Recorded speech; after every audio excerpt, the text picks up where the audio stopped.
So welcome to another episode of Real People, Real Stories.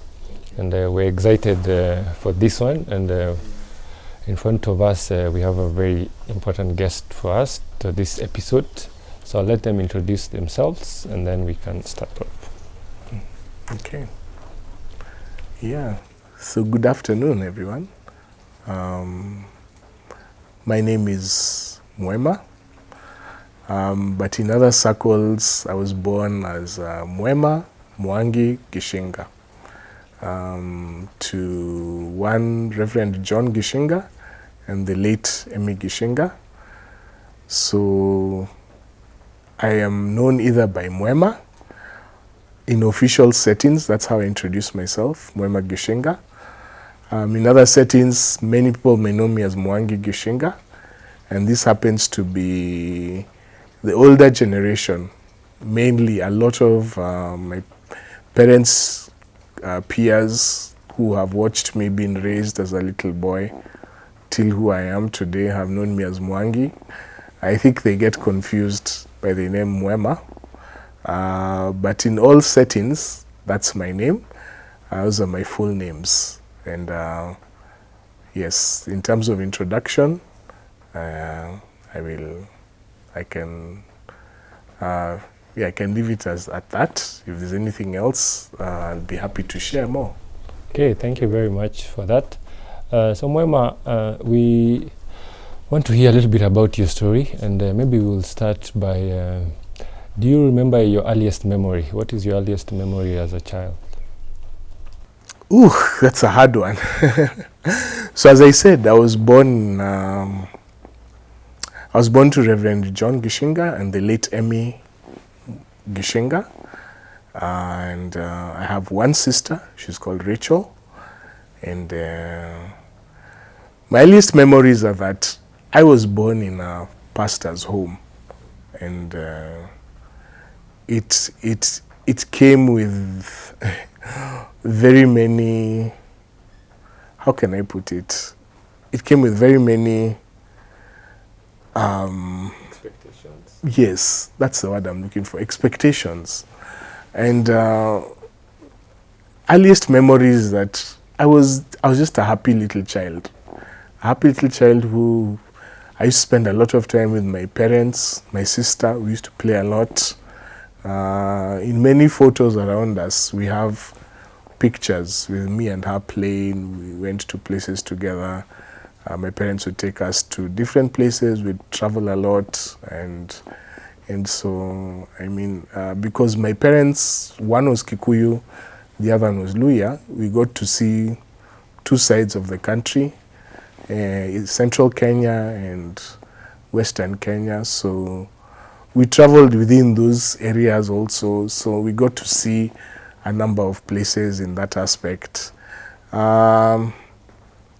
Yeah, a lot of my memories I can't really recall. I actually do not recall much until maybe the age of 8, 9. Maybe a few snippets when I went to primary school here and there. I attended nursery in Nairobi Baptist Church kindergarten. Nairobi Baptist Church had a kindergarten? Yes, my father used to be the reverend there. And so by virtue, my whole life was raised around Nairobi Baptist Church. That's actually where a lot of my memories have come from. In that, so the Nairobi Baptist Church had a kindergarten. If you remember the Bethel Sanctuary, the next to it is the old hall, and downstairs are some other buildings which the kids nowadays use for playground, around the whole playground area. And maybe, I think, BSF. So I attended that nursery school. Made one or two friends there who were still friends till now. Imagine that. And do you mind asking which year this was? Now so I was born in the year 1981, May 16 to be precise. So when I was joining kindergarten, was in 1980, I'd say 1984, because I think in 1986, that time, 86, 87 is when I went to primary school, pre-unit. At that time we had something called pre-unit. And so I spent 2 years in the kindergarten. Was also active in the plays there. Did a few events in terms of a child would do, sleep, play, and go home. And then after 2 years, I went to St. George's Primary School.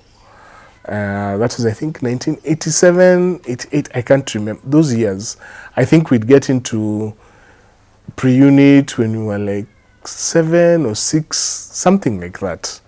I'm not quite sure. I mean, those are quite some many years ago. Yeah. And but growing up as a pastor's kid, that meant your family was close at that time? Yeah, we were pretty close. I mean, you know, going for pastors' events, you go as a family, because there are also things that and events that a pastor has to attend to. So he goes with his family, and sure enough, we're always within that space. And one of the things I do remember when I got to about when I was even when I was still younger, my dad at that time had started with the youth. And so we had this vehicle, which was a double cab. That double cab used to be not hired out, given out to the youth, and they'd go like trips to Naivasha or wherever for their youth camps. And you know, now these youth camps, the tents, the mattresses used to be stored at our home where we used to live. Where I basically grew up. And now when they were going for these camps, we would either join them in that vehicle, or they would come with that vehicle, load it up with the mattresses, and travel with them. So I got to experience that from a very young age, and I used to get tempted, like, why don't I go in for these camps? When will I get old enough to go for these youth camps? Because I used to go, and now when my dad would go and visit the campsites with the people, the youth there, I'd be there and interacting with these now people who I think are much older, but in essence they're not too far away from my age, and we interact with many of them till this age, as many of my brothers, my sisters, and who have looked after me all these years. So I used to envy them, and I'd be like, why are you guys going? When am I joining camp? So that's one of the things that I can say I did look forward to, and were the interactions that I had as a child being raised in a pastor's home. Which part of Nairobi did you grow up in? I was, as far back as I can remember, I was born in Jamhuri Estate. Then my mother was, she was a teacher. I think even got to a deputy headmistress or something. She went. Then we moved to Meriliki.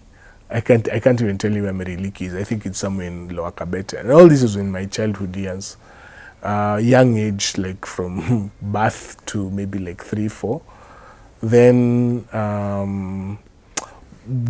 later on we moved. I think we moved back to Jamhuri Estate. Then we went to Kilimani soon after that. And in that area, there were 2 homes. Both were part of Nairobi Baptist Church. That's where the pastors used to reside. So we were in one house. Then when my father became the senior pastor, he moved to the other house, the neighboring house. And in that house, we lived for about 24 years. So by that time, I'd moved there from when I was 4, and I got out when I was about 28. So all my life, pretty much, I lived in the Nairobi Kilimani area. Okay. And how was your relationship with your sister? Sorry? Your relationship with your sister? It started off well, to be honest, because we're being candid here. It was good and close. Then at some point in life, we started drifting apart. I think as we entered teenage, both of us kind of had our own lives.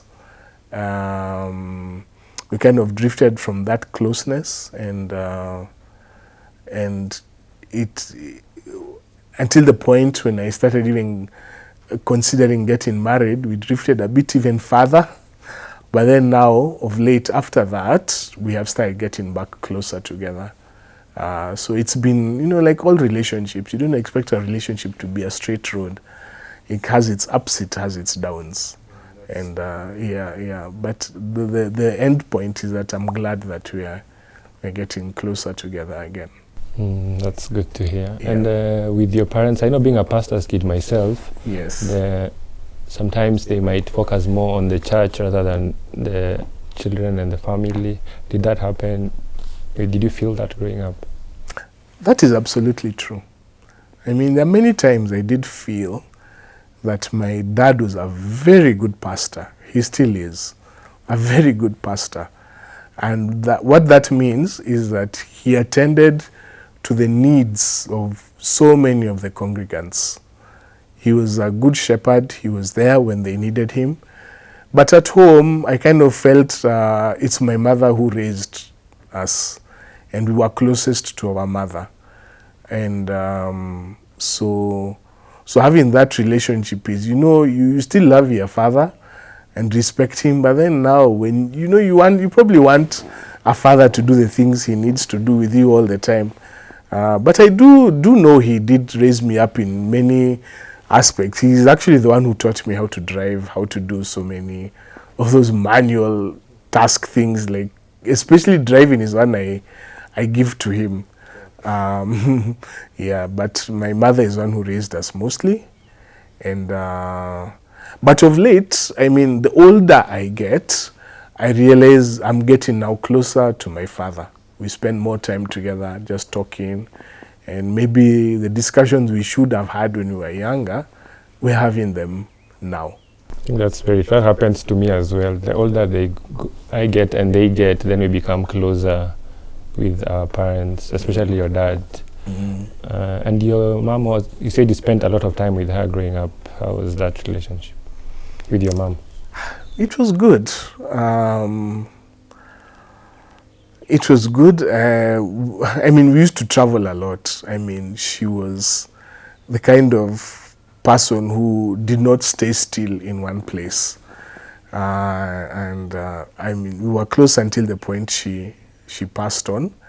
And I miss that closeness because I wonder, that's what I'm left wondering, how would it have been till now? Especially now that I have children, how would it be continuing in that space? And so, I mean, for example, one of the things that she could easily do, I lived at home until I got married. So I was home pretty much most of my 20s. And so one day I just started working, and it was a Sunday. We were preparing to go to church, and my dad had already left for the service, the morning service, and my mom comes to me and asks, "Hey, Mwangi, would you like to go to Kakamega with me?" Note, we live in Kilimani, Nairobi. And now for somebody to come and tell you, well, let's go to Kakamega, because I used to drive her a lot to many places. And I was like, hey, why not? And so we drove that day. It was a one-day trip, and I really drove. We came back in the evening. So she was that kind of person to come up with any plan and include some of us in it and be part of her adventures. So yeah, so that's just one small example that we had with my mother. But we were pretty good friends.